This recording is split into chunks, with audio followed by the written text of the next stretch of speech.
राजा पृथु से कहा, हे राजन, इसी कारण के उद्यापन में तुलसी की जड़ में भगवान विष्णु की पूजा की जाती है। तुलसी का मूल प्रदेश भगवान विष्णु को प्रसन्न करने वाला है। हे राजन, तुलसी का पौधा जिस घर में वर्तमान है वह घर तीर्थ स्वरूप है और उस घर में यम के दूत कभी नहीं आते। सब पापों का नाश करने वाला, अभिष्ट फल देने वाला है। जो मनुष्य तुलसी का पौधा लगाता है वे यमराज को नहीं देखता। भगवती नर्मदा का दर्शन, गंगा स्नान व तुलसी के पौधे का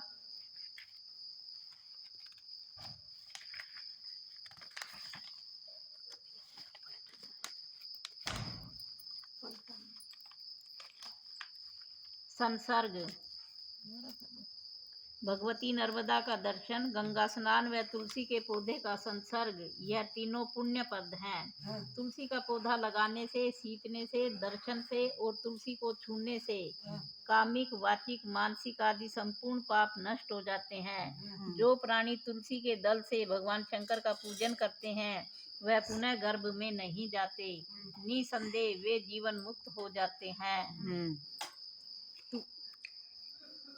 तुलसी के दल में पुष्कर आदि समर्थ तीर्थ, गंगा आदि संपूर्ण नदियां और विष्णु प्रभृति सब देवता निवास करते हैं। तुलसी के साथ यानी तुलसी के पास जो अपना प्राण विसर्जन करता है वह चाहे कितना बड़ा पापी क्यों न हो, उसको यमराज नहीं देख सकते। हे राजन, जो लोग तुलसी के काष्ठ का चंदन लगाते हैं वह सहज ही मोक्ष को प्राप्त हो जाते हैं। उनके द्वारा किए गए पाप भी उनके शरीर को स्पर्श नहीं कर पाते।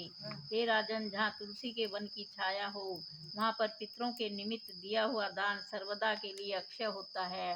हे राजन, आंवले के वृक्ष की छाया में जो प्राणी पिंड दान करते हैं उनके पितर यदि नरक की यातना भी भोग रहे हों तो भी मुक्त हो जाते हैं। सिर, हाथ, मुंह और देह में जो आंवले को धारण करते हैं उनका विष्णु रूप जानना चाहिए। आंवले के फल और तुलसी के दलों को पानी में मिलाकर जो प्राणी स्नान करते हैं उनको गंगा स्नान का फल मिलता है। जो मनुष्य आंवले के पत्तों और फलों से देवताओं का पूजन करते हैं उनको स्वर्ण, मणि और मोतियों द्वारा पूजन का फल प्राप्त होता है। कार्तिक मास में सब तीर्थ, ऋषि, देवता और सब यज्ञ जब सूर्य तुला राशि में होता है आंवले के वृक्ष में वास करते हैं। जो मनुष्य द्वादशी तिथि को तुलसी का दल और कार्तिक में आंवले का पत्ता तोड़ता है वह रौरव नरक में वास करता है।